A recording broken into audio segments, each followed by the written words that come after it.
For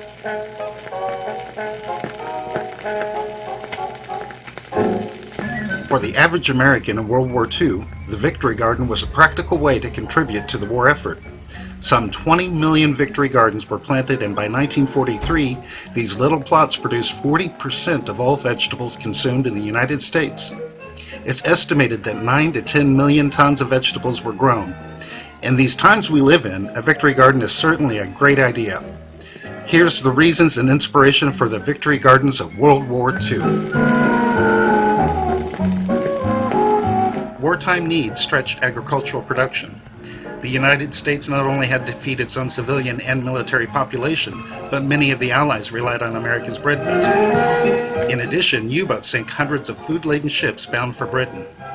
While the need expanded, the number of farmers decreased due to the draft and, ironically, due to the internment of Japanese Americans.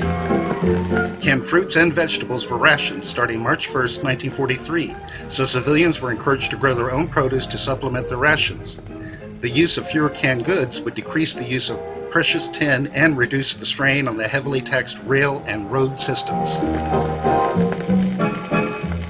In December 1941, shortly after the United States entered World War II, Agriculture Secretary Claude Wickard began promoting Victory Gardens.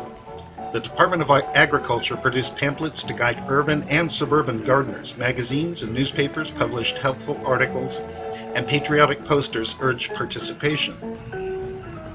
Neighborhood and community committees were formed with veteran gardeners guiding the newcomers. These committees also helped with the distribution of surplus food and sharing of equipment. Many gardeners' tools were made of steel, which was in short supply, so sharing between families was encouraged. Victory Gardens were promoted as family fun and as good, healthy recreation for all ages. Farmers were encouraged to plant gardens for family needs as well as their usual cash crops. Those living in small towns and suburbs were the best candidates for Victory Gardens. Interestingly, the Department of Agriculture discouraged city dwellers from gardening, afraid of seed being wasted on poor soil and poor lighting.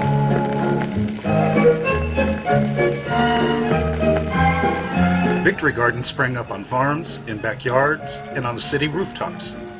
Even some window boxes were converted from flowers to vegetables. Communal gardens were planted in parks and vacant lots and baseball fields.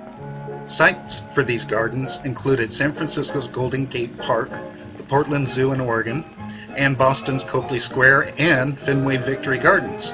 The Fenway site is still an active Victory Garden today. War plants often planted gardens in their properties for use in the company cafeterias, and schoolyard gardens provided fresh vegetables for school lunches.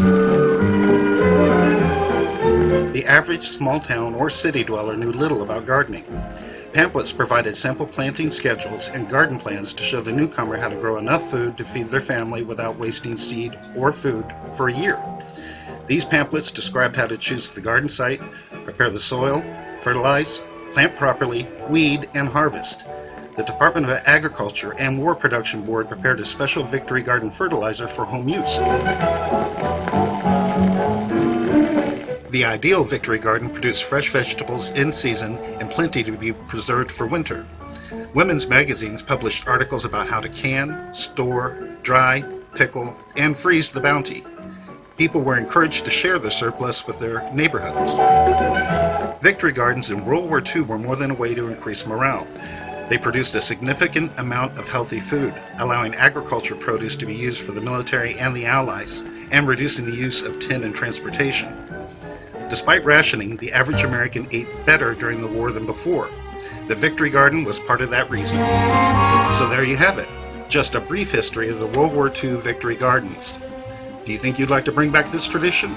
If you have any questions, you can put them in the comments below or send us an email at questions@stutzmans.com. Remember, from our garden to yours, expect success with Stutzmans.